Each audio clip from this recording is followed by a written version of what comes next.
नमस्कार मैत्रिणींनो. तर रात्रीचे दिवे लावून घेतले देवाला. त्यानंतर साखरेची बर्फी बनवायला घेतली. शेंगदाणे भाजून घेतले चांगले.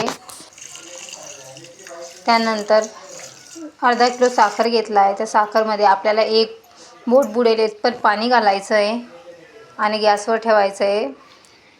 तोपर्यंत आपल्याला एका परातीला तेल लावून घ्यायचं आहे चांगलं सगळीकडून. शेंगदाण्याचे सालं काढून घ्यायचे. नंतर आपला पाक चांगला होऊ द्यायचा आहे. सारखा चेक करायचा आहे पाक. गोळाबंद पाक पाहिजे आपल्याला.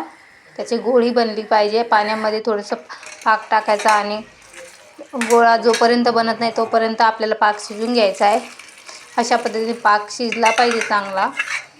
तयार झाला की त्यामध्ये परातीमध्ये वतायचा आहे आणि त्यावरून शेंगदाणे टाकायचे. आपल्याला पूर्ण सगळीकडून पसरून घ्यायचे शेंगदाणे आणि दाबून घ्यायचे सराट्याच्या सहाय्याने.